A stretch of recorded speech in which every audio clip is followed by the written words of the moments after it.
We back, episode 77 of The Truth. We've had an open practice. Some stars stood out. We had an injury scare. We're going to talk about all that and much more. But before we do, let's give it up for our boy, Jaylen Carter, for being number 43 on the top 100.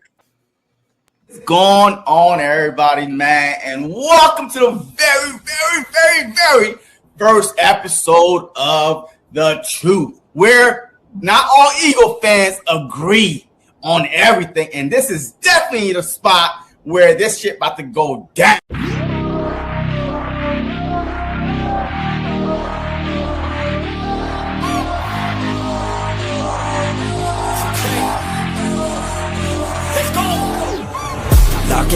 Gotta stay locked in, goggin.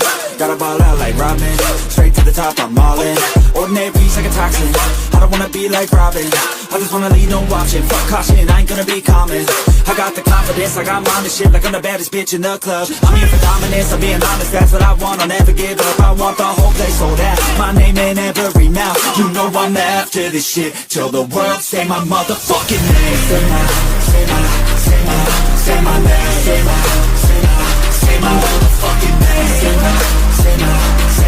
You know I'm after this shit. Till the world say my motherfucking name. Say my name. Say my motherfucking name. Say my.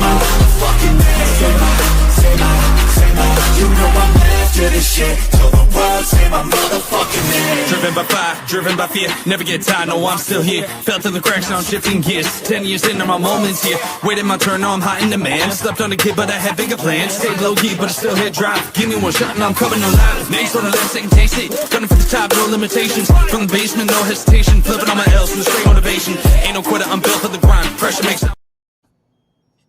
Yeah. We back. 77 in the building. How you doing today, JC? What up, man? What's up? What's good? I'm chilling, man. I'm chilling. You know, nice open practice highlights. You know, still living off the Tanner McGee love. We got a big scare with Landon Dickerson. I think we need to talk about here. And then you know, preseason game. You know, the preseason game that happened. Yeah, right? Yeah. Did we talk about it already? No. I'm not sure. Did we talk about it last week? Preseason was this past Thursday, right? Okay, yeah. So we didn't talk about the preseason game. Yeah, so that's something else we can talk about too, for sure. How's everybody doing? Make sure you hit that like, hit that subscribe. You know, I'm in the studio. I'm making a new studio. I'm inside the house now. I don't have to go out to the garage. It's kind of cool. You know what I'm saying? I only got one thing up because everything's still in the garage. But we're going to work on that. By next show, there's going to be a couple more things up. You know what I'm saying? So, but yeah, man, you seen it in the opening. You know, Jaylen Carter, number 43 overall, man. How you feel about that? Yeah, number 43, and a lot more to come, man. Look, and so far we had number 60, right? Number 49 was Q. Number 60 was Cooper DeJean. Number 43 was JC. You know what I mean? Jaylen Carter. But hey, I ain't gonna take no credit for that. And hey, look, I think we got a few more to come, man. I think Jaylen Hurts is gonna be up there. AJ Brown should be up there. Maybe Lane Johnson should be up there. Mariota. Yo, wait, wasn't he? Yeah, I think he already went though. No way. I think Mariota already went. No way they could put Mariota before. Yeah, I think he went at like number 90 or something, man. He was that low. I think. I don't think so. I don't know. Let us know the chat, fans. But anyway, man, look, we should at least have a few more guys on the top 100 for sure. But Jaylen Carter at 43, on his second year in the league. Next year, this upcoming season will be his third. And the amount of respect that he getting from not only 1 or 2 year players, man, but veterans in the league, man, offensive linemen.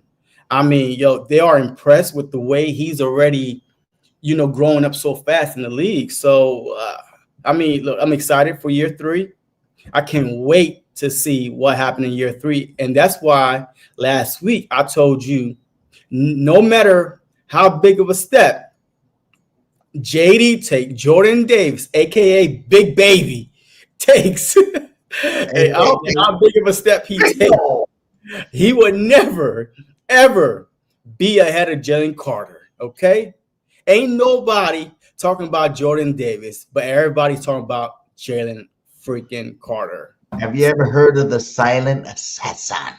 Yeah, no. That's gonna be Jordan Davis this year. The silent assassin. Yeah, I know.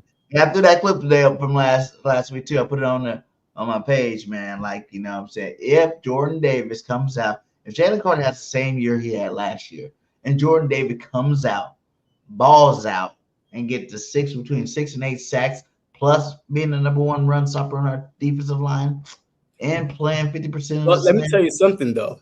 If Jordan Davis have the year that you think he's going to have, there's no way that Jalen Carter does not take a big step forward, because now he ain't got to worry about the double teams, the triple teams. You saw in that video that you played how guys was playing them, but he developed the club move, that like different moves that got him to the quarterback. So if Jordan Davis look, I'm praying to little baby Jesus that Jordan Davis does take the next step, because that's only going to unleash JC, you know what I mean, to feast on the quarterback. So all the sacks you're talking about, him not getting the elite defensive tackles, the Aaron Donalds, the Dexter Lawrence, if Jordan Davis play like the player that you said that he's going to play, I guarantee you any amount of money that Jalen Carter will have double-digit sacks.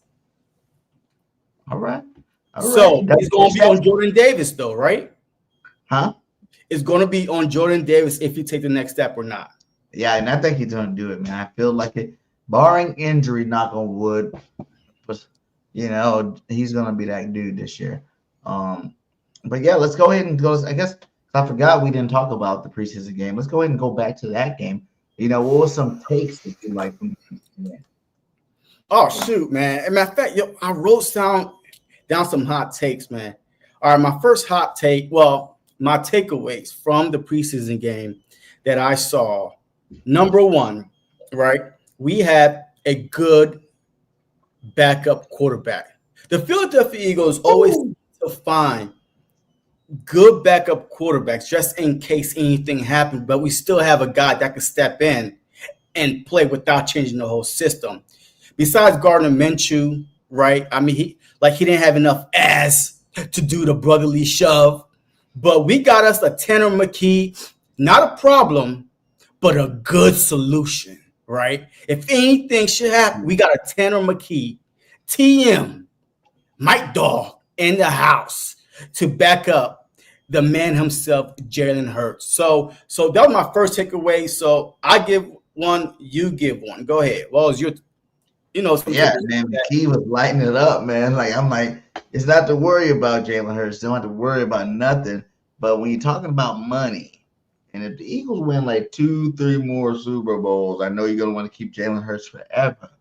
But we going somewhere along the line, either A, stop paying Hurts and let him play, or B, trade him for a first-round pick, because the way he played at the end of the season. Who Hurts? McKee.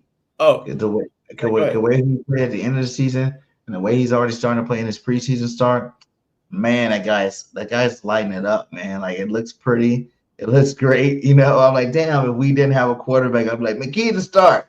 But we do got a quarterback. I'm not worried about that. Jay Hurts still that dude, but man, McKee's playing good. But another guy, I really want to say, what's that little dude's name, man? The little freaking mini AJ Brown out there. Darius Cooper. Darius Cooper, man. That guy looked good out there, man. And I hear he's getting more first-team reps. Darius Cooper could be that 4th, 5th receiver on this football team, man, because we already know top 3. And then, you got Wilson, Anaya Smith. If, Elijah Cooks get back healthy soon enough, you got him. But, Darius definitely had to be moved up to at least number 5 by now from the performance he's had, in that preseason game, plus, the open practice. Yeah. I mean, that was another one of my takeaways. The Philadelphia Eagles have wide receiver depth, man, right? like behind the big three, of course, we know AJ Brown, Smitty, and to me, Jahan Dotson. Right now, it's Johnny Wilson. He stepped up, right? All y'all was bashing him. He can't Johnny catch. did have a game. Last live, man, y'all saying that Johnny Wilson cannot catch. But he came out the first preseason game and he was making some great catches, right? Like his only misses came when the third round, the third backup quarterback came in, was just all over the place. But he made a name for himself, right, to be that fourth wide receiver. But also Darius Cooper, like you said, to me, he's ahead of Anaya Smith because if you're trying to keep 5 wide receiver, Jahan Dotson could return kicks. Anaya Smith right now, that's the only thing he's doing right now is returning kicks for the Philadelphia Eagles. He's not really in the lineup like that. So if you weren't about, hey, which 5 wide receivers should we keep? I would put Darius Cooper ahead of Anaya Smith because he's a more physical and this dude could catch, man. He could catch. He was an unrestricted, like he wasn't drafted at all. The Philadelphia picked him up after the draft, and right now he's making a name for himself as that maybe 4th or 5th wide receiver on the Philadelphia Eagles. So, the overall wide receiver depth is very, very deep this year around. Yeah, and I noticed another position that was looking pretty good out there was running back too. We had some nice runs out there. Shipley had a nice run out there, a nice 28-yard scamper. I feel like, he needs to speed it up a little bit because he's getting a little, he keeps getting caught from behind. And I think, if he can just get that next gear, get some touchdowns, that'd be great for him. But, other than that, the linebackers, man, especially with this open practice, man. Hold on, before we move to the linebackers, man, I do want to add more to that, man. The RB2 position right now is wide open, right? Even though I still feel like that Shipley will be used a different way than AJ Dillon, because I think AJ Dillon and Saquon Barkley are your 1-2 punch for short yardage, right? At the goal line. If you don't want he want to take a breather. We got down to the 10-yard line, the 20 inside the, the red zone, and you could easily bring an AJ Dillon and not miss anything power-wise, to get between the tackles. Now, Shipley, to me, he's more of a, swing back, pass, a running back screen with him. But definitely, man, hey, we could look. Our 3 wide receivers are set. Our 3 running backs are set. Like to me, there's no need to add no more. We're good. If you're trying to cut some fat off the 33-man roster or the 53-man roster, 3 running backs is all you need. Barkley, AJ Dillon, and Shipley. There's no need to bring nobody else into the picture. Yeah, that is good. I forgot the one's name though. It wasn't. He scored a touchdown at the end of the game. He's from Texas, right? The Texas. Texas running back picked up. Yeah, he was behind DeJean Robinson. Yeah, he was behind Robinson, and he was a pretty good running back too over there in Texas. So yeah, but we'll see. Like I said, those are the top 3 running backs, so we can't even deny that. If we keep 4, then there's a nice little battle there for that 4th spot.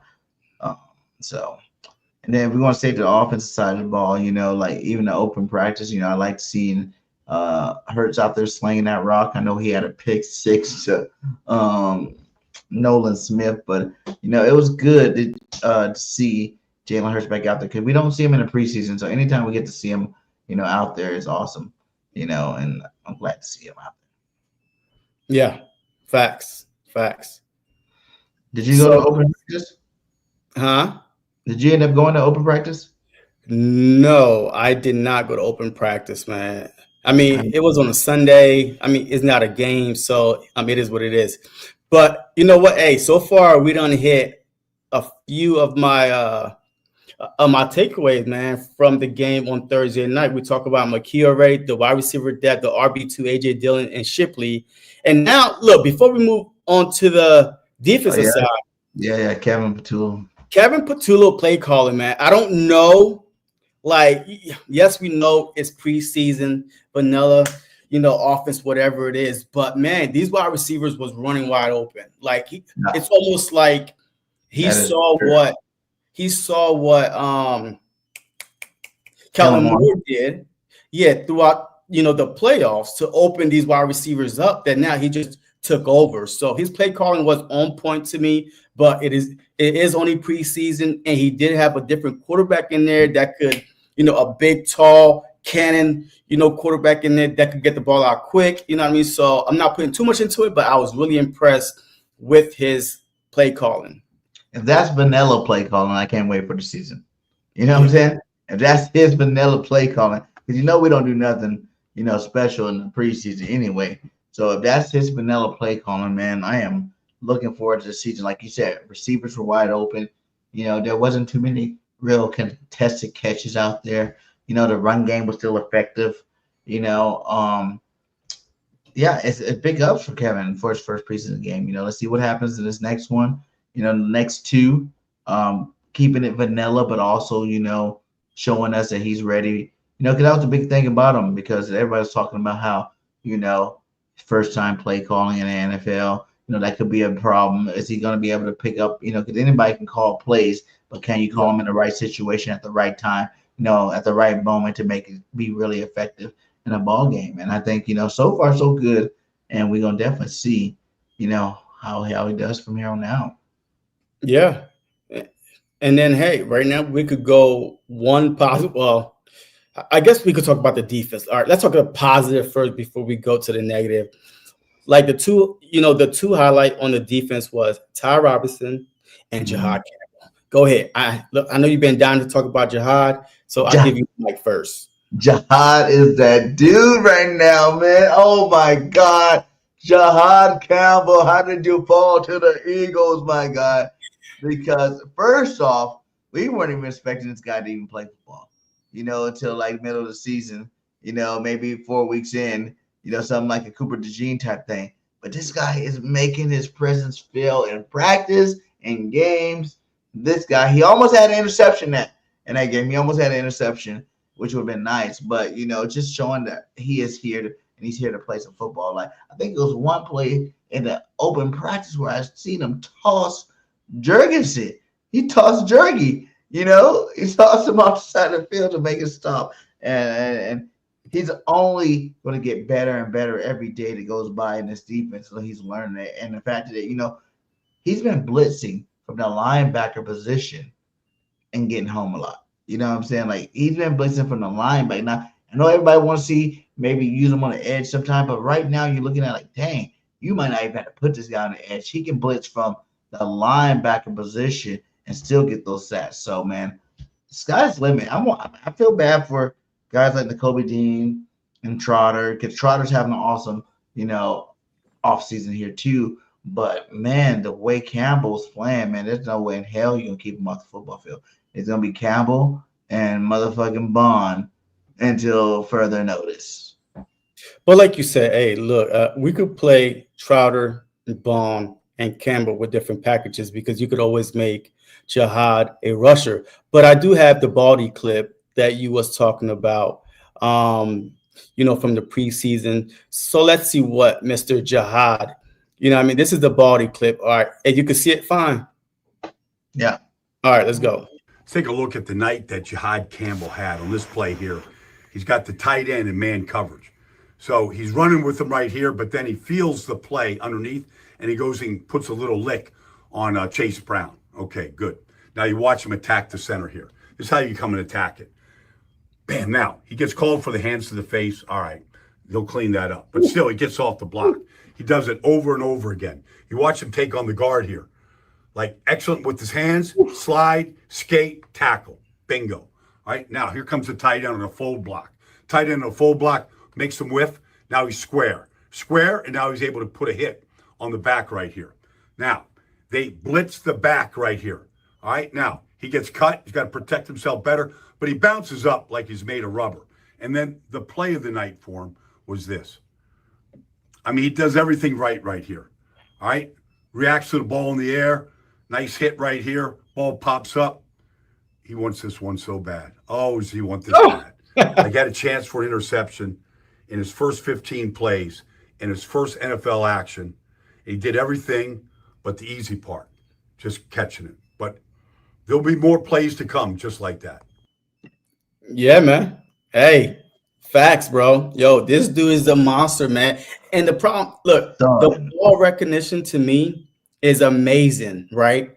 Even though he didn't get through the office guard on the offensive lineman, but for him to boom, he tried to get through. He saw the ball, a carrier, and went for it, man. Like we don't need no guys that's getting stuck, right? That's one thing about Trotter to me.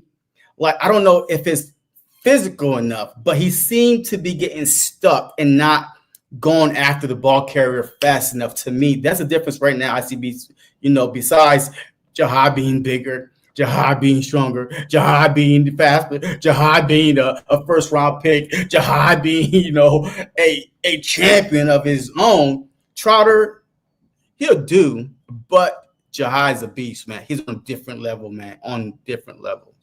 Yeah, man. Like I said, man, I'm saying, Nico Dean, you better come back 10 times better than what you did last year. If you think you'll get your spot back, because, like I said, that was also a good move. Like you said, we can just rotate him and use him as a weapon this first year, and maybe even see how it goes by next year. But that just means Bond's gonna be gone. Somebody's got to go. Nobody got to go anywhere, bro. Like you need. Look, the problem is this. And right now, we are in a good situation, right? Because Bond is paid for 3 years. I got it. Kobe Dean, if he doesn't, if he does come back and whatever, look, I believe that he's going to take a hometown discount to stay, right? You need depth, man. You saw what happened last year when Kobe Dean got hurt. Thank God we had Burks on our team, to be able to step in and actually, and make an impact. But Kobe, like he doesn't need to. Nobody needs to go anywhere. You need some good linebackers in the NFL. Special teams. Hey, you could always find a place to put them in it to hide them on the 53-man roster, right? That's a good problem to have, right? Hey, Trotter right now. Look, if Jahad beat Trotter, to me, look, that's saying more about Trotter and why he dropped to the 5th round, more than anything, right? He's not as talented, as skilled as the linebackers we have on the team. Yeah, plus he's been there a year already. So if you give up that spot to, or it could be policies. But like I said, there's a big thing with Trotter is his size. Jahan's a big linebacker. Bond's a big linebacker. Those are big linebackers with big banjo, big athletic linebackers that can fill holes, and also get interceptions and, guard tight ends, guard bigger, defenders, and get off blocks a lot easier because you're bigger. Faster, stronger. So no matter how good, Trotter really is, if Jahan keep playing the way he is, he's not going to even have a choice. It's just a better player be playing. But I'm not going to lie, man. Look, Kobe Dean is doing everything he can to come back stronger than ever. Like you can see, man, like he is progressing very, very well, right? I mean, this is not an easy thing to do, but I mean, the knee looks fine. You know what I mean? Like good explosive, like good high knee, and he's dragging some kids behind him. So to me, he's ahead of his recovery. So he might be able to come back after 4 games, right? I could start him on the IR for 4 games, and then just bring him back. So he's trying everything he can, man. And this is what I like to see, man. A guy putting in the work in the offseason, because we hear the rumors, man. We know the Eagles drafted a linebacker for a reason. He can't stay healthy. So all you gotta do, man, look, put in the work and come back better than ever. Us fans, we are very, very critical when it comes to players, man, giving up on players very easy. Like Brandon Graham, right? His first 4 seasons, we wanted to kick him out of town. And now this dude is a Philadelphia Eagle legend, man. Like, I'm tired of us trying to get rid of a player, especially the same reason why in the beginning Graham was hit and miss, because we actually had some really good edge rushers those years too.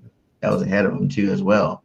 So different schemes too. But like I said, like Kobe Dean could be good and dandy and all, but if the height and size is more of a plus for a Vic Fangio style defense, and there's a lot of good players that get traded, when they don't fit the defense anymore. But I seriously think, man, if Dean ball out, man, he's gonna come back, man. A lot of these players, man, and you even heard Uche. He talked about the the Philly culture, man, like Howie Roseman, man, from the lunch lady, the custodian, like it's a different vibe in Philly. The only player that came from the Dallas Cowboys that had something bad to say was man, like Sam Brook, whatever his name is, I mean, he got cut after a game, and yeah, he was bashing the Philadelphia Eagles, blah blah blah. Man, get out of here! Like he's the only player that I could think of, and recent memory, like to have something bad to say about the Philadelphia Eagles, man. But everybody else, man, that come to Philly, free agent, draftee, everybody want to stay in Philadelphia, man. So I think that Dean. Like, I think that because the Eagles gave him so many opportunities to stay on the team to try to win the starting job, that he will take a hometown discount. This is his last year. There's no fifth-year option, right? So, yeah, I mean, look, it's a good problem to have. I'd be worried more about Trotter than Dean. Yeah, that's true. That's true. Definitely if you got Dean in the background, then you're still good there. But another guy, who said that exact same thing. That's what we're talking about here. This is a winning organization. So having so much. Right? Oh no, that's Bennett. That's Bennett. Yep. That this is a winning organization. So just having that culture that feels it, that's feeling it, it's definitely just having that culture, that feeling is definitely different. He's talking about the Raiders organization versus the Eagles organization. You know what I'm saying? Like, people, when they come in this building, man, they just say it's how much better it is, how much different it is, how much more it's easier to be themselves and, live up to that high expectation and be out there balling out like they should be balling out because they're around such great players and such great coaching, just organization in general. You know what I'm saying? Yeah. And look, I love the fact that, Howie Roseman have high hopes for this guy. Like, this is a Howie Roseman type of guy. Like Chauncey Gardner, feisty, and like he goes after the defensive players in August that have something to prove, that have a chip on their shoulders, right? With James Bradbury, right, coming from the Giants, right? He was called Burntberry, and then his first year with the Eagles went all pro, went to a Super Bowl. And then you have Chauncey Gardner, same thing, right? In August, acquisition, nickel, went to safety, balling out. He brought that fire. I think this guy right here could be exactly what we need in that secondary. And I'm praying to God that he does win the CB2 position, because I like the fact that he's very aggressive, but at the same time, he got the speed and he's not going to be afraid to tackle. We saw Rango. Are we ready to talk about our, CB2 problem? I'm ready to talk about it. Let's talk about the problem we have here at CB2. Houston, we got a problem. Golly. Rango and Jackson, them boys got ate the F up during the preseason. Rango can't tackle. He can't, he's anticipating the wrong route. He's afraid to get beat. So he's so far, he's lined up so far from the wide receiver. Like, they both are trash to me right now. I'm not a professional football player, but my God, they are. They get paid millions of bucks to do their job, and they can't do their job the right way. Like, to me, and that's why Howie Roseman went out ahead of that preseason and got a dog, because we got Crayon Mitchell a dog, Cooper DeJean a dog. We need a dog at that CB2 position, and I hope that he does win it, because Rango, I'm sorry, man. Like, I don't give up on players very easy, but you cannot, in a Vic Fangio system, you cannot have a cornerback that is that bad and leave him alone. The safety could only do so much. Like, you can't tackle. Just tackle the guy. Okay, it's okay to give up a first down, but just tackle, man. Like, don't miss that tackle. Like, to give him a little at ease, like Fangio did say that, he liked put him in a stressful situation. That call could have been a stressful call, because they don't normally run a zero blitz against a guy like Jamar Chase, you know what I'm saying? But since he did, he was to put him on the island, see what he would do out of position, because there's sometimes in games you might be out of position, and he wanted to see how you react. And yeah, like you said, he failed. that was a very horrible reaction. You know what I'm saying? Like that was very, very not starter-ish, I should say, because like he did look like trash out there against one of the best receivers in the game in Jamar Chase. So he lit him up. But like you said, it's just preseason game. You know, open practice, he did all right. I guess he didn't give up nothing too big. He didn't do too much, you know. But at the end of the day, I want a dog, like you said.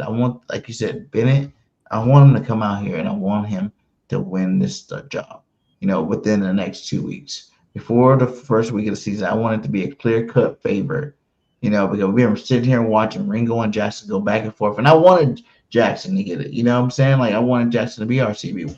Small, man. He's too small, bro. He's small. He's not doing it, man. He's not doing it. Either him or even another guy that's coming up is Ricks. Eli Ricks. Ricks is playing good football. Yeah, he practiced with the first team today, in matter of fact. Yeah. And he did pretty well. One of those two need to come up and win that job because that is pretty much the only question mark we really have. Like, I'm not really too worried about safety because if Sidney Brown's healthy, I think he can do a decent job there. You know, we're going to be running a lot. I think we're going to run a lot of different packages. So you're going to see some Cooper DeJean back there. Makuba looks like he's ready to start coming back. He's starting to practice again. Hopefully he can pick it up as fast as he needs to pick it up. And, you know, we got McCollum back there. You know, Sean has been doing nothing. So all that hope for him to be another Georgia dog out there starting doesn't seem very likely. But, you know, that's four adequate safeties to make up one spot. So I think our safeties will be fine. That number 2 cornerback spots will definitely be the spot that needs to get locked up. I think even in the open practice, they even put Cooper DeJean at the number 2 spot. Like, that's another option too. Could he end up being our number 2? Yeah, these guys are too trash. When was he at the number 2 spot? I thought that he just came down from his nickel position and was playing, and then they kind of crossed that touchdown to Smitty. I said they bounced him out to the number 2 spot. Yeah. The only problem with Rango, right? Look, I understand that Vic said, "Hey, I like to put him in stressful situation," but that wasn't a stressful situation. I don't care if it was a 0 blitz or not. You miss a tackle.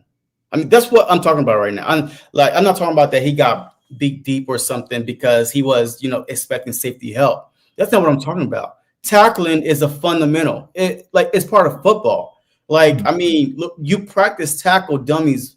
That's what you do. You just tackle. I'm not talking about him getting burnt or anything. But if you can't tackle, then I can't trust you because you're afraid. You're afraid to get beat deep. And when you come up, you can't make a tackle. So what are you doing as a corner? That's your job, right? Hey, don't get beat deep. You play your side and you make a tackle. That's it. So, yes, I understand the stressful situation, but that was not a stressful situation. That was a missed tackle. Yeah. You can't make that up. That was not, oops. He was like he was really trying either. He was half-assing it. He was if I make the tackle, I make the tackle. See, if I don't, I didn't.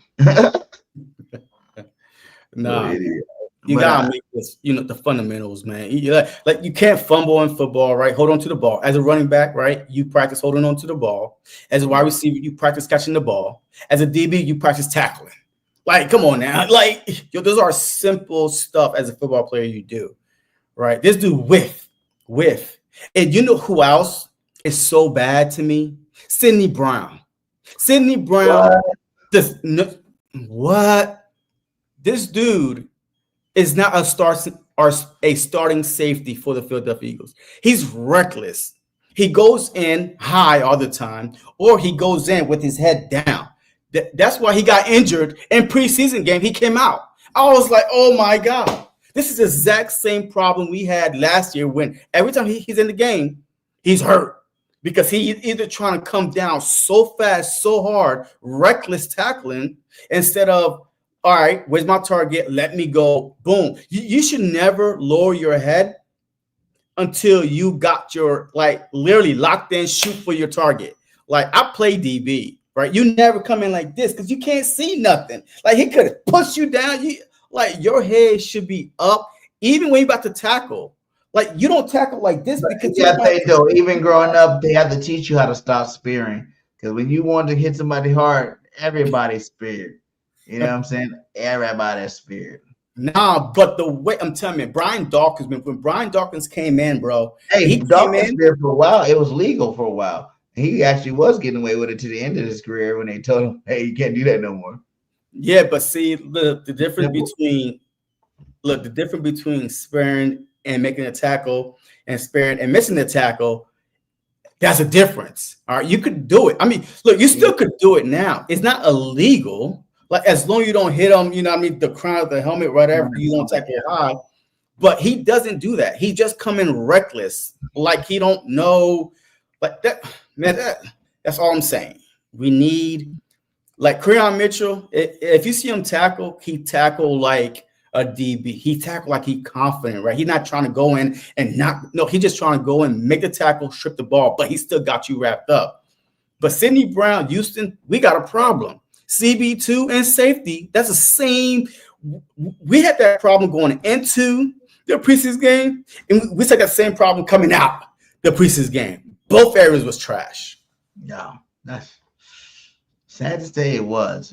I can't even defend that. I can't defend that at all, man. Like, but overall, how worried are you about that? Like, how much that's the difference to turn the number 1 defense to number 5 defense, number 10 defense, or that's just it's so big where it can change the season from being a winning season to a losing season. Let me tell you something. I won't be worried if we could get home, if we could get to the quarterback, right? The problem is if we don't get to the quarterback and you have a bad CB2, that's a recipe for bombs over Baghdad. Like, that is, you are on the field all day, like the whole 48 minutes, 60 minutes, you're on the field because it's a dink and dunk if you can't get to the quarterback and you have a bad corner and a bad safety. You can have one or the other, but you can't have both, man. Like, you can't have both.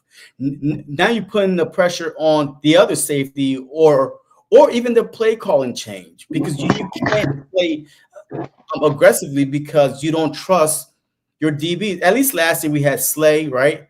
Yes, he lost a step, but man, like, he was a lot better than Ringo, right? I mean, he was reliable, you know, even if he did get beat, you know what I mean, sometimes, but the ball was overthrown, whatever it was. But I'm worried about that we have problems at both areas. At least last year we had Chauncey, right? But this year we have unknown. Sidney Brown, I don't know. That's why Makuba was taking first team reps today, right?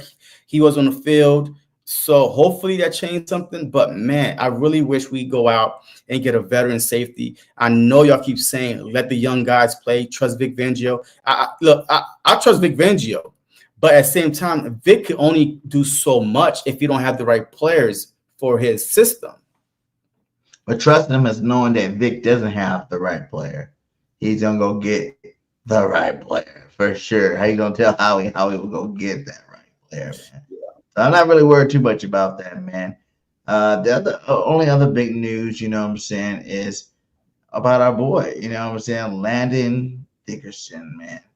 Last 10 minutes of practice, you know, he steps on Mailata's leg and rolls up, and now he got a meniscus.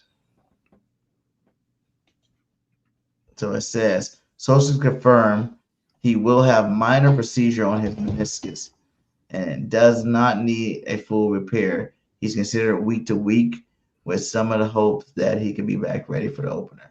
Do you think he's going to be back from the opener? Is this like, you know, the best case scenario? That's what they're hoping for type situation? Because I don't know, the way he couldn't put pressure on his leg, you know, it kind of scared me a little bit. You know, Landon got bad knees. You know, he's had bad knees before he even got drafted. You know, and they say it's a partial tear. It's not a full repair. You know, that could be up to 6 weeks. You know, or it could be week to week, just depending on his tolerance of playing. But you don't want to play him early in the season if it's not 100% healed, because now you're risking him for the later half of the season. Like, what would you do in this scenario, and how big of a deal you think this is? But see, look, the problem is this. I had my meniscus partially repaired, right? The problem is it still clicks for me, right? Every time I try to run fast, it starts clicking because it's not repaired. They kind of cleaned around the area. Like they took the dead tissue out, you know what I mean? Like the little bone out. Like they cleaned around it, but they didn't fix it. So that will always be an issue. Like I won't even be surprised at the end of the season, if he does play the season, at the end of the season to go get it repaired all the way. Because you could strengthen around the meniscus, right? But the problem is, as an offensive lineman that big and going backwards, right, going side to side, it's going to linger, man. Like it's going to linger. And I'm hoping I'm wrong. But if they're not fully repairing it, I'd rather him have a full repair and come back either the middle of the season. If we trust Jeff Stoutland University, the GOAT himself, to put the right guys on the offensive lineman, then we should not be rushing him back. I promise you, he's going to have a full repair at the end of the season if he does play this season, because it's going to linger. This is his career that we're talking about, right? He's not going to heal on his own because it's already teared. It's partially, I don't know the full thing that's going on with his meniscus, but if they're trying to work around it, I just think it's a bad idea. But hey, I don't get paid millions, man. So, but I still can run on mine though, right? Like I could run, like I could squat, but it still clicks if I go a certain speed, right? But we'll see, man. I don't know. And another thing, not even throw shade, but I'm pretty positive he has a better doctor than you. Oh, absolutely, man. I had the VA medical doctors, man. I got VA doctors, man. Them dudes, man, they could care less, man. But he got top-notch doctors, man. So if those doctors say that, hey, he's good to go. He don't risk, he do not take the risk of further injuring it. Hey, look. And let him go. But I still think that he should not play the first 4 games, though. I still think that he should sit out the first 4 games, make sure he's really, really healed, and then come back week 5, right? You know what I mean? So that's just my opinion. But, hey, nobody pays me for it. That's where I'm at with it. I'm like, there's too many people hurt still. Green still hurt, He ain't making the team. Huh? Yeah, Green and – yeah, he ain't making the team, man. Even though we traded him, I think that was if he does have to miss a couple games, who you really putting in there? I know you got old boy Tyler says, he didn't come back to sit on the bench. He came back to start. You know what I'm saying? He went with PT, and then you got Keegan. But the fact that none of these guys even fully even really was competing with Steen for the other guard spot. So that means that the backup is even lesser than Steen, and Steen is definitely a lot lesser than Landon. So it's how far down can you go without it actually being a problem? I know you got, Jergy on one side and Malata on the other side to help you out, but how much lower can that position get without it being a problem? That's basically what I'm coming at. Look, and Stoutland I trust, man. So, hey, look, you're asking the wrong person here, man. I mean, I don't know. Go down in those practices, then Jaylen started getting sacks from up the middle. Because right now, so the person that replaced Landon Dickerson was Brett Toth. All right. He's playing left guard. He got the start, right? He got the start ahead of anybody else. So he started. So I'm not really too worried, only because he is sandwiched between Cam Jurgens and Mariota. Now, if he was a left tackle, absolutely, I'll be frightened, But because he's in between 2 Pro Bowl guys, champions that knows exactly, hey, that will, guide them. If you don't know an assignment, hey, look. Yeah, this is what you got between those 2 guys. But I'm kind of okay, right? The same thing with the right guard position, right? Because Lane Johnson and Cam Jurgens, so they are in the middle, right? So they could, just carry the weight a little bit, make sure that they know, hey, which assignment the replacement could have. But so I'm really not worried. But we'll see, man. Like if he gets her, then I don't know. We just gotta trust and just out. Stoutland we trust, he says. It's Stoutland we trust, man. Hey, what's some good stuff out there too, you know what I'm saying now? Speaking on our quarterbacks, Jaylen Hurts, Peyton Manning came out and said some good stuff. And I'm glad to see some videos now that's not hating on Jaylen, but actually giving him the respect he needs. Let's listen with the my personal all-time, favorite quarterback, not favorite, but best quarterback. My favorite is Randall Cunningham. But, I think the best quarterback of all time is Peyton Manning. And let's hear what he had to say about our boy Hurts. All about his mental toughness, right? Because that's the kind of situation where it's embarrassing and you just don't sort of recover from it mentally or emotionally. So it tells you how mentally tough that, he is. And they said, he was the first guy to high five Tua in the locker room and, was as celebratory after that win as, all the players that were, involved in the game. And you're right. I mean, he's played so well in both those Super Bowls, but I like the way he goes about it. He calls me a lot. It asks me lots of questions. They actually run a lot of plays that we used to run, Sirianni to Frank Wright to Tom Moore, sort of that chain. And he calls me with very specific questions about certain plays. So he's a student of the game. Is another example. You think, he squats 600 pounds. He can, run over guys. He can throw it a mile. But his appreciation of the cerebral part of the game is what's impressive to me and how he's taken his game to the next level. And I think the sky's the limit for this guy. Have you ever met a more intense, serious human being than Jaylen? No. It's almost intimidating when you're in the room with him. And this is coming from a serious quarterback himself. Yeah. Peyton Manning was not a jokester, man. Yo, he will cuss you out on the field, on the sideline. Yeah. For him to say that about Jaylen Hurts, it speaks volumes, man. And that's why I don't entertain these rankings that y'all trying to throw in my face all the time. The season is here. I don't care about Kellen Coward or whoever is making rankings. Look, I'll save that for the off season. But right now the season is here. I'm focused on Jaylen Hurts, and I'm listening to the positive people.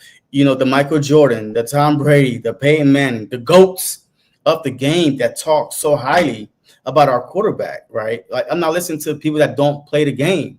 The Philly media guys, right? I don't care about that. To hear him say that after he won the Super Bowl, he keep calling them, right? To go in. Look, Hurts know this upcoming season is going to be his biggest test by far. You are a Super Bowl champ. People know that, you kind of heard the whole rumor thing all off season. We ran our way to the Super Bowl. If Jaylen Hurts is a problem, blah, blah, blah. I don't care. If he's built like Michael Jordan, look, Michael Jordan heard the critique and he came out and tried to punish you. He didn't come out to the media and blah. No. He's a silent assassin. All right, not JD, but MJ. All right? Assassin. He come out and prove it and show it. So that's why I think that Jaylen Hurts, this is going to be his biggest test by far. And I think he's going to respond very, very well. I think he's going to play a lot looser because he is a champion and they trust him to, with the ball in his hand, to make his own calls whenever he probably wants, whenever he see, this play is not going to work, so let's change it up. I think he got the free reign to do whatever he wants with this offense. Yeah, it's a Jaylen Hurts offense for sure. And the sky's the limit. Like you said, Jaylen's still young. Jaylen's still growing. Jaylen's still developing. And, even having guys like, DeJean Dodson, I think this year he went out and worked with Jaylen in the offseason. They worked together, so now they got that chemistry. You're starting to see him lock in on DeJean a lot. With AJ being now, he's going to hit him up. And I think, I was listening to somebody, and they were telling me, saying how what people don't really understand is, they look at the numbers, right? And, and I even said something about it, when he actually makes the passes, when he actually produces, how big of a deal that is. It's just AJ's still been a Pro Bowler. AJ's still been one of the best receivers in the league, even with low numbers from Jaylen Hurts. Smitty still has high numbers. So your main targets are still getting theirs. It's just the fact that we don't have to, throw the ball as much. And I don't want to see that get too much higher. Like, I know he was under 20 last year when you look at average, it was like 19 or something like that, average passes per game. I want to see him get to the sweet spot this year. I want him to get to like the 27, 28. But why though? But why if we don't need it? Wait. It's because the 20 to 28 is going to be a little bit. It's a slight uptick in passing, but those numbers from making those few more passes a game, will make a dramatic, outlook on his overall. Why? You're not answering why. I'm asking him why because, like you just said it too, it has to be his big year. Okay, but AJ wants to be the best receiver. AJ is basically telling you, I want the ball more this year. And Jahan Dotson saying, hey, we got chemistry. You can trust me. Give me the ball more this year. Devontae Smith says, I want to be a Pro Bowler, All-Pro, something. You know what I'm saying? I want the ball more. Now, if he is going to have this jump that we want him to have, it's going to have to include all three of those guys. You know what I'm saying? If all three of those guys are making plays that they say they want to make this year, then that's going to be an uptick. Like I said, it's not that we're going to have to be it's not going to be like what we normally do and force feed, the passing game. It's just going to be a little uptick. Maybe we play a couple more starters a little bit longer in some games. Maybe we, take a little bit. We don't need to though. See, you trying to push the narrative that everybody else is trying to push, right? If we're up by a lot, why are we going to leave the starters? It's a long season. Like, are you out to, to try to make the hitters shut up and say, look, he's been averaging 20 passing attempt and all this stuff, or are we trying to win? Both. Like, some games he's gonna pass for 35 attempt, 40 attempt. And some games he probably not. It's all depending on gameplay. But I do want to play the Jahan Dotson tape that the thing that he said today about Jaylen. I got it right here. What is it about Jaylen Hurts to you that makes him so special? He never settles. He doesn't settle for anything less than the best of himself, the best of others around him. He's always pushing himself and everyone around him to be great. Every aspect of everything that we do, and to have a leader like that, leading your offense, commanding your offense it's a beautiful thing, and that's why we win so many games. Because we have the head honcho, the leader at the point of the attack, commanding the best out of everyone. Yeah, and look, it's infectious. It's infectious. Every player wants it. Every player wants to do their best. Because, like, when your top dog is that dude like Jaylen Hurts, and that's something a stat book will never, ever, ever be able to quantify. Nope. It's his leadership, his guidance, his aura, his machismo, as they like to say back in the day, machismo that he got that make everybody just wanna flock, man. We got to be that way. He's the standard. He's the standard of this offense. Either you're gonna be like Jaylen or you won't be playing. Period. You know what I'm saying? Like, everybody got to be great. Everybody got to want to be great. Everybody got to work hard to try to be great. And you see it. AJ's out there being awesome as ever. You know what I'm saying? I love watching that AJ Quinyon little double mic'd up clip they had going out there on NFL, Philadelphia Eagles. So that was just awesome. Like, these guys want to be the best, and they don't care about nothing but winning football games. They're so unselfish. They're gonna make every opportunity count. And when you're unselfish, you start to have good things happen for you. Like Jahan Dotson might not have. I think crazy ballpark figure would be like he has like one of them. What was that dude from Dallas again? Gallup or no? Gallup type years where he actually explodes on the scene. And Jaylen does have mad numbers, not on purpose, but you got to realize teams are going to try to stop Saquon early. And if a couple of big deep shots keep hitting, boom, boom, boom. If it ain't broke, don't fix it. Keep throwing deep. She keep going big. And I think that he could be a recipient of a lot of those plays this year with the skill level that he has. He was good out there. He's catching everything. That open practice at a nice sideline catch that I thought was pretty amazing. He kept his feet in bounds. The preseason game. He was nice catching catches, everything. you know what I'm saying? So I think this is the year that we wanted to see him have last year. Like he said, though, he was here too late to really get aboard and really carve his way in, get the reps in with Jaylen. He's coming from behind. And this year, having a full offseason, I think he's gonna be ready. And he is the number one, he is a first round pick, and I want to see him play better this year. And just like it's kind of the same thing. If Jordan Davis is having a great year, that means Jalen Carter's gonna have a monstrous year. It's the same thing in the receiver room. Jahan Dotson started lighting it up for touchdowns. It's gonna make the job easier for Dallas Goedert, AJ, Smitty, all those cats, because now attention will have to go to whoever the hot man is. So I'm looking forward to this offense. I think it's gonna be very exciting. Yeah, I mean, look, 2014, that wasn't a 4,000-yard season from Jaylen, but it was a great season from him, and we still rushed the ball good. You know what I'm saying? That's what I'm saying. Say 2013 was it? 2013, yeah. 13. Was it 13? I don't know. What, the year we went to the Super Bowl? No, 23. Oh, I say 13. That's so far. I don't know. Oh my God, I'm tripping. That's 2023. Yeah. The year we went to Super Bowl the first time. I think so. Yeah. I think he was the MVP candidate basically when he was top for MVP before he got hurt there. He was in the 3,000 passing yards. I think it was 3,400, 3,300. Yeah. See, that's what kind of year I would think. And then he got hurt and he didn't play the last few games, right? Gardner Minshew came in. So maybe a 3,600 yard, his best passing season. It doesn't have to be the 4,000-yard mark, which everybody really wants to see. But it can be 36, maybe 30 touchdowns passing. Type season this year. Because that'd be great for him in general. Because as much as I like this team, I like players from this team winning too. And the more we can shut the haters up about our boy Jaylen Hurts, the better. And the more he produces, the better. The more they're gonna have to shut it up. So I understand his game. I understand why he's great already. That's why I say he's the best quarterback in the league. Some people think Patty Mahomes. That's good for you. I can't argue that. You have justifiable reason to say it. But I think it's Jay Hurts, just his composure is, the way he handles business and the fact that he's Patrick's daddy in terms of head-to-head games right now. It's gotta go with my boy Jay Hurts, my guy.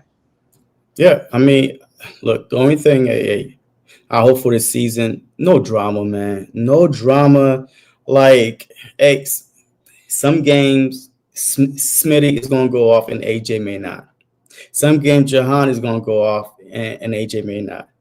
I just don't want no drama this season coming up, man. Yeah, last year, man, the media took one thing, that AJ Brown said and flipped it around.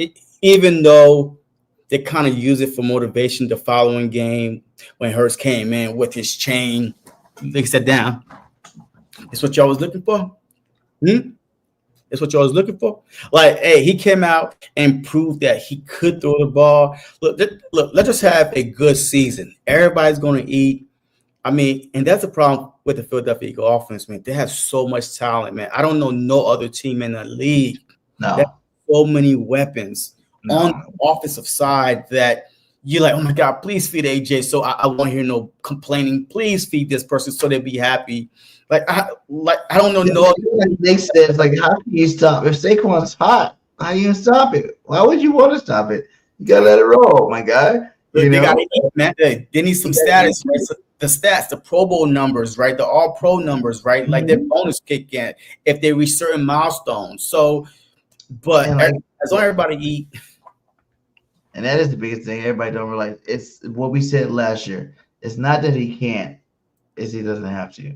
Yeah, we don't need to. And every quarterback wishes they didn't have to. They were going through a lot of stats about quarterbacks that have to pass all the ball. The quarterbacks that pass 40, 50 times a game, there's not very many of them that win Super Bowls. Let's just say that. Patty Mahomes did it sometime, but Patty's best. He's the only one that have won the Super Bowl that threw over 4,000 yards, I believe. Patrick Mahomes. I don't know no other quarterback. Even Tom Brady wasn't throwing for no 4,000 yards like that. When he won the Super Bowl, yeah.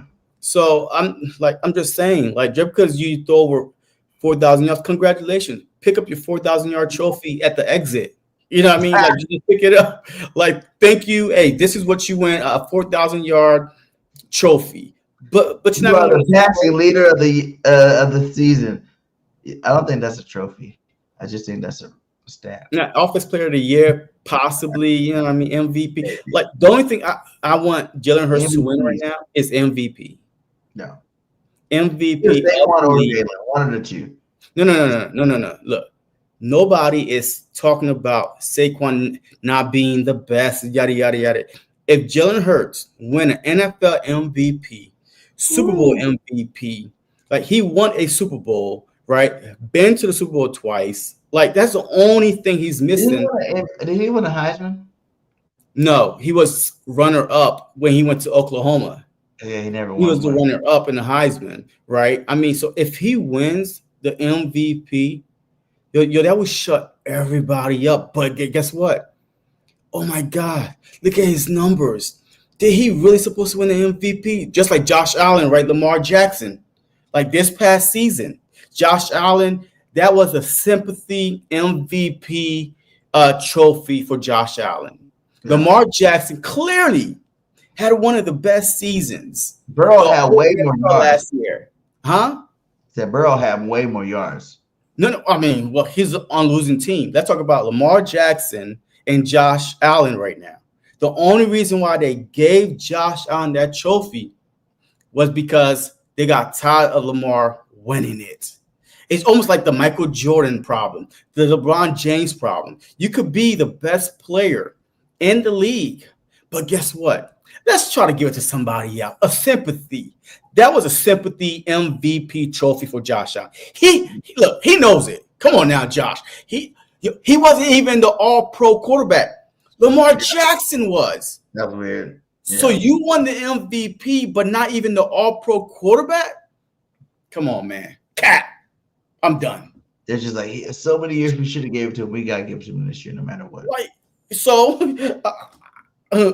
I mean, that was the most bizarre thing I've seen, that a quarterback won the MVP, but he wasn't even the best quarterback in the league. The all-pro quarterback did not win the MVP. So, but this one, I want Jalen Hurts to clearly be one of the best, including his rushing yards, including his rushing touchdowns, one of the best overall quarterback and the best record, taking his team to the Super Bowl. That's your MVP, right? Hey, Dak Prescott, he should have won the NFL MVP a couple years ago when Lamar Jackson won it. But guess what? But Dak was beating a lot of tomato can soup teams, a lot of tomato cans.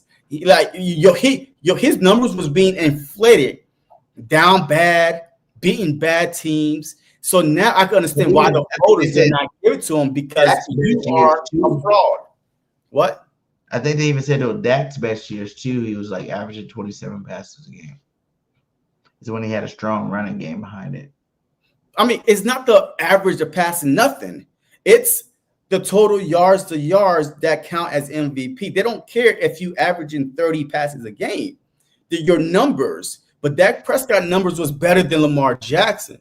But the problem is he beat bad teams, or he lost to all the good teams. That was the season that we beat the Chiefs, the Bills, the Cowboys, the Dolphins. You remember that gauntlet we went through? That was the year that, we exploded at the end. So his numbers was that year, I think, so good teams. If he would have just picked it up and we didn't go on that decline, the way we were beaten, because Jalen won a couple of those games. Remember that Buffalo Bills game? Jalen won that at the end of the game. Yeah, that was the season that he had 6 comeback from behind wins. 6 double-digit comeback from behind. 2 against the Commanders, against the Cowboys, against the Bills, against the Chiefs. I mean, we were down by 10, like double digits throughout that whole season because our defense was that bad. And we was winning these games because of Jalen Hurts kept on fighting us to get us back in the game. Like, I mean, our defense would give up a big bomb. We go out there, we slowly walk them down. Jalen Hurts, slowly walk them down, running, passing, digging, dump, whatever it takes. That's the kind of season I want him to have again. But this time, not us being down by double digits, but Jalen Hurts is the reason why we went down there and won, right? You know what I mean? Once, one of those years, right? Maybe 4 or 5 comeback wins. You can't beat that. I like that. Against good teams. We're playing good teams this season. So there's no high. gonna be a lot of good games, man. 10 playoff teams. 10, You're right, man. I looked on the tickets, man. Those things are ridiculous. 10 playoff teams, man. I'm not going to the first game either. Yeah, I think the NFL is punishing the Philadelphia Eagles. The Philadelphia Eagles are the only team in the whole NFL does not have back-to-back home games. The whole season, not one back-to-back home games. And one of the only teams that's playing 10 teams that make the playoffs last season is on the schedule. What kind of shit is that? Hey, I like that you bring that up because AJ was asked something about that. Check this one out. Ask Lane and Cam, and I'll ask you the same question. What week this year do you think Nick Sirianni will be on the hot seat from the fan base? Obviously, I'm gonna say we're gonna win. Yeah, but like one loss, and guys like that right there are gonna say we somehow lose the first game of the season.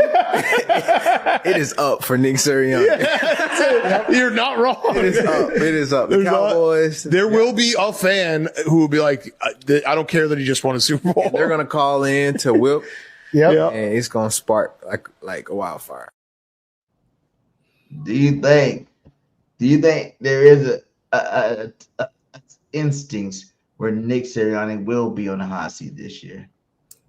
If we start 2-2 or 2-3, I think that he will it's going to be a lot of calls for Nick Sirianni to be fired or whatever it is. But the problem is this: you can't do that, right? You can't do it. But it's Philly, though. Like, it's Philly. Every player that loves to play in Philly, every coach that likes to coach in Philly have thick skin, right? They never say, "Oh my God, poor me, I can't do this." No, only the weak ones, like Carson Wentz, right? Like Ben Simmons, right? Like Markelle Fultz, right? Those guys that wasn't built to play in the city of brotherly love. Those are the kind of, people that want to quit. But Nick Sirianni, man, look, he gonna say, "Look, I've been here before. Let's go, guys. Yeah, just block." Look, his speech is on that. Block out the outside nose. This is us versus them mentality, right? He's gonna find another flower speech to give, and then we're gonna go on this big old run and win the Super Bowl. And they're gonna say, "Remember when Nick Sirianni was on the hot seat when it was 2-2 or 2-3?" That's how I see it happening. But I don't think we're gonna be under 500 like that to start off the first half of the season. So, yeah, I don't think we're gonna ever be in the hot seat this year. I think our team's that good. I think the coordinators are that good, and the players are definitely that good. And I think we're gonna win a lot of football games, man. We're gonna be hot in the beginning of the season all the way throughout the end season. There's gonna be a couple of games where we slip up, but it's gonna be far in between, and it's not gonna be enough. Like, it won't be any back-to-back games either. I don't believe. Where you're like, oh man, now the Eagles got to worry about something. Like I said, 14-3, 13-4 is what I predict them having going this year. So, there's only 4 losses out of 17 games. So, it can be spread out, one in the beginning, one in the middle, 2 in the middle, 1 at the end, or whatever, because we got home field advantage. But yeah, I don't think there's going to be a time this year we even put him on a hot seat. I don't think there's be a time this year where we're going to be like, "Hey, fire Nick." I know I was on that train, boy. I was on that train. I was like, "Fire up, get him out of the team." You were leading. He's a cancer. You was up front leading the pack with banners, with T-shirts, with hats, with slogans, all that. Sports, I had it all out. It rally. Yo, I was like, calm down, Birdgang. But that's us fans, though, right? I mean, that's what we spend our hard-earned money. Some of us, we live paycheck to paycheck, but we still find ways to go to the game, buy the merch, do this, do that. So we are entitled to say what the hell we want to say. But it is what it is. We pay their salaries, quote unquote. I don't know how we pay their salaries because them players making built like $130 million. Shit, I don't think I spend $10,000 on. Well, nah, I'm lying because that Brazil trip was very expensive. Yeah. For a whole week in Brazil, maybe once a year, but you're not doing it again. But I mean, it is what it is, man. I mean, the opening game, man. The opening game tickets, man. That's ridiculous. But the only other way I see him being on the hot seat is if the offense is the problem. Not the defense, but the offense, because people's going to say, is Nick Sirianni digging his hand in the offense again? Tell Nick to stop digging his hand in the offense. That's the only way. Would you agree with AJ if we go into the banner dropping game against the rival Cowboys prime time only game on, you know what I'm saying? Well, I think there's 2 other games that day, but I think night game, and we, say the Cowboys beat us. I don't even want to say it out loud, but just for shits and giggles, the Cowboys go beat us 34-14, 34-7. Like you say, the offense is like trash. It's like the first year, Nick Sirianni offense again, and Kevin Patullo doesn't know what he's doing, and the Cowboys just go mollywop us. Miles Sanders have 150 yards rushing. Just destroy us. Well, and that's defense too. Then would you be like Nick Sirianni? No, you're on the hot seat. That you're going to hear Jaylen Hurts because at the offense, because you're going to hear McKee name quick. If Jaylen Hurts goes out there and put up 13 points, or Nick, you're going to hear 2 guys' names that don't get respect. Is Jaylen Hurts and Nick Sirianni. Those are the 2 names you're going to hear on the offensive side. But if we giving up 30-something points, where the hell the defense at? But what happened if it's like offense fumble, interception, short fields all the time? How where's the defense? So what? Last year, at the Green Bay Packer game, we had 3 turnovers within the red zone, but our defense held up. It was field goals after field goals after field goals. So our defense held up. So look, it takes 2 to tango. Yes, I understand the short field, but where's your defense at the same time? Yeah. So I get it. We don't see it. Like I said, I'm not worried about it. I ain't got no worries. I think the team's gonna be perfect this year. I think it's not perfect, but as close as you can get to perfect. And no one says that the Dolphins 17-0 season can never be repeated, but this team is talented enough to do it. I'll say that. Yeah, I think, Jonathan Harvey, man, and my main concern is the Eagles candidate for CB2 being Rango and Jackson. The secondary will get shredded having to face Dallas, Washington, and G-Man weapons, not to mention Lions, Ram, and KC. Look, man, all those games are our defensive line going to have to show up. The secondary can only hold up so much. It's an unfair advantage. All right. If you play defense, you could only hold up for so long. The offensive player will always have the advantage. They know the route. They know everything. You're just trying to hope that your defensive line could get to the quarterback and, just help you out a little bit. So it's going to be this whole season. Can we repeat what the 2022 season defensive line did? Can we be top 3 in sacks? If we are top 3 in sacks, we're going to get a lot of turnovers, a lot of tip balls, and our secondary is going to be one of the best because the ball is either coming out too quick or not getting, to the wide receiver. I feel like this season is going to be on the defensive line. Did we let Milton Williams walk, right? Did his replacement? Did we make a big mistake by not signing Josh Sweat? So those are going to be the questions if we can't get to the quarterback like we did last year. Like last year, the first 4 weeks, we had 3 sacks, 5 sacks. Until we played the Giants, we had 5 in a game, and then the Bengals, the Browns. So we cannot go into the season not getting to the quarterback with Jalen Carter, Jordan Davis, Uche, Nolan Smith, Moro Odromo, Jellis Humps. We have some dogs to get to the quarterback. If we can't get to them, that's going to be a bigger problem than our secondary. I think it's going to be more of a mix this time.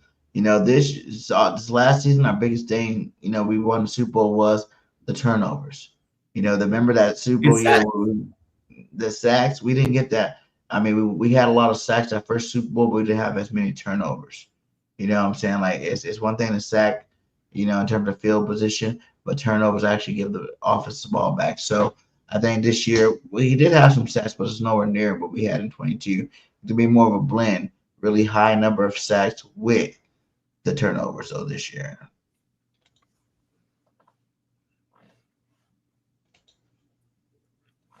Let's see. I'm trying to get this up there. Okay. We got a $4.99 super chat. Robert Dredden. What up, my guy? How you doing? He goes, salute BG. I gotta admit, when everyone else was doubting Hurts, you stuck with your guns and supported the dude. Let's run it back. Destroy Dallas. Yes. Yes. We will destroy Dallas. And you know damn well I'm always supporting my boy Hurts. I just said it again tonight. He's the best quarterback in the league. So until he proves otherwise, we're gonna run with that one, man. But salute to you with that $5 super chat, my guy. Good looking now. And I think my next guy is Jordan Davis. You guys just keep sleeping on me. Keep sleeping on my Jordan Davis tape. It's not even I'm saying that the other guys won't be good. I'm just saying Jordan Davis is about to be, at least a Pro Bowler. I was gonna say first team All Pro. I was gonna go super deep with it, but he's gonna at least be a Pro Bowler. That's what I got to say about that. He's going to be Pro Bowl BT. They're going to be both of them there, Jalen Carter and Jordan Davis. But Jordan Davis will definitely be on there. I mean, ain't nobody hating on your Jordan Davis take, man. Hey, this is the last thing, man, before we go out of here. But look, ain't nobody hating on your take.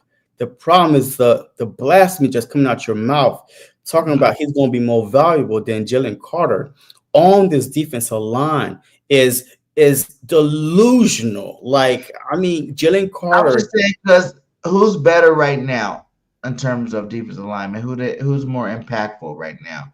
Jalen Carter. In terms of the run game.